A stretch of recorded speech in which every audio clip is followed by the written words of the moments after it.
How to search for the client's name when you want to bid for a job. So let me go to my Fiverr. This is how to search for a client name and also how to bid. So after you must have searched for the right proposal to bid for, don't forget I told you to only bid for minutes ago, like 10 minutes ago, just minutes ago.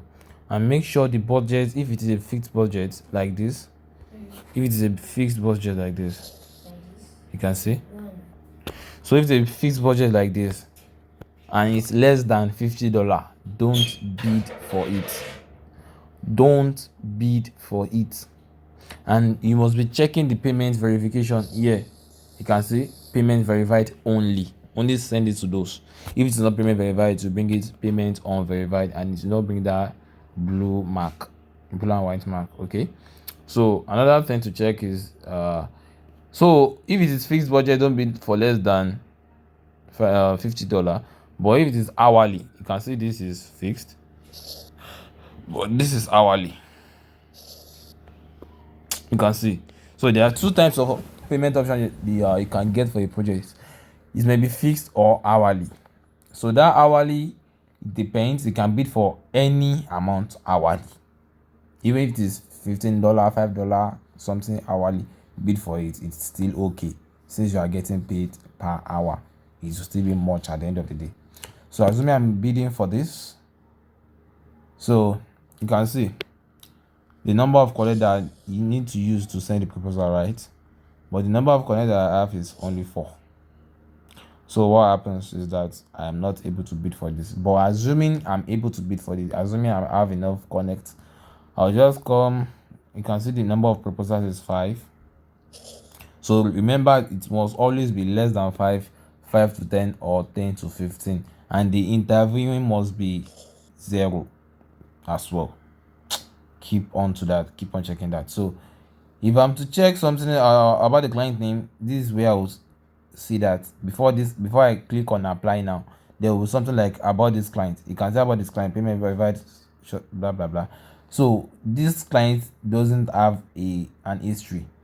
Maybe the client just joined Upwork, so he hasn't ordered many people yet.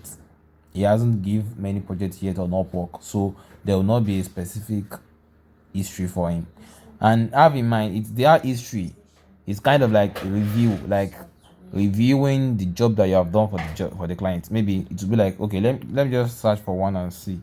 So you see how it looks like. Let me check this one, then see if this one has a what's it called? Yes, client history. You can see it right here. This is the client history, right? So you click on the arrow to see. You can see good experience working with this client. Thanks. This is a review given by an artist that this client has worked with before.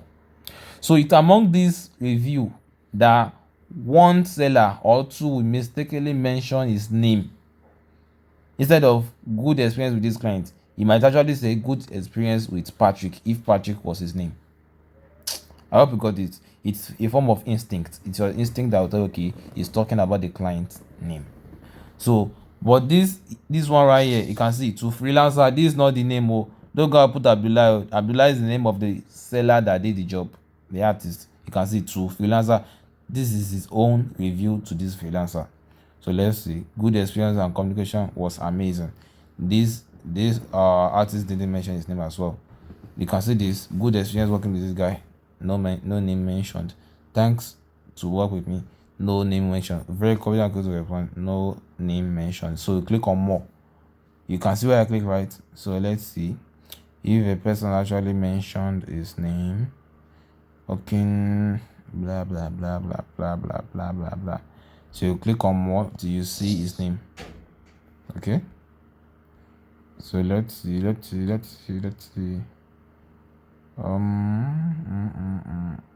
No name. This client don't get name. I don't get though.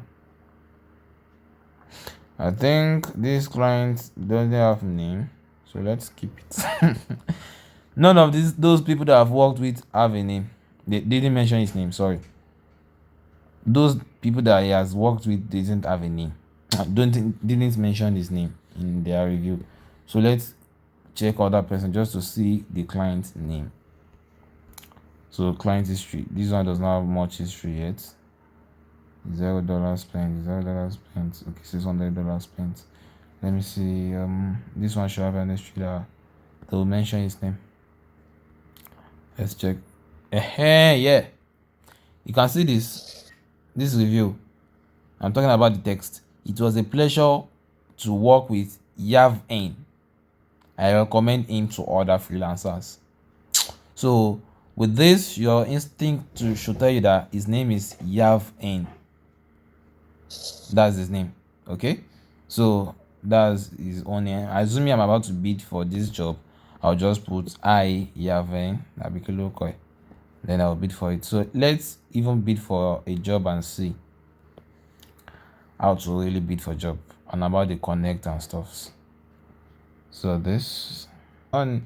So assuming I'm about to bid for this, and this client name is Yaven. I'm just assuming. So just to see how to bid. So it brings me here. Then I'm having to swipe down. You can see this place, right? You can see the budget that the client put. It will be there. Then if they ask you how long did it take, just put 1 to 3 months or less than 1 month, but mostly less than 1 month. The cover letter, you do that. Attach files. If you have a portfolio, you can add it.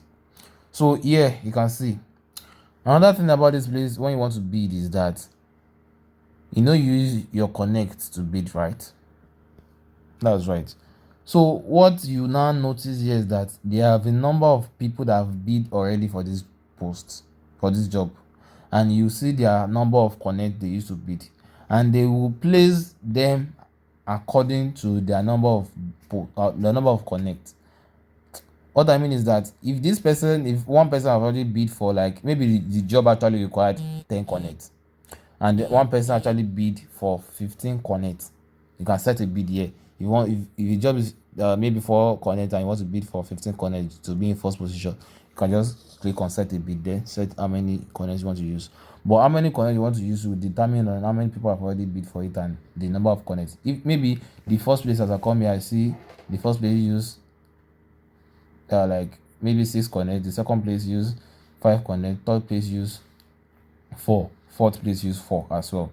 That means if I want to be in first position, I will use, since the first position use 6, I might use 7 or even 10, because other people might actually come to outshine me as well. So that's about the connect stuff. But make sure you are using your connect politely.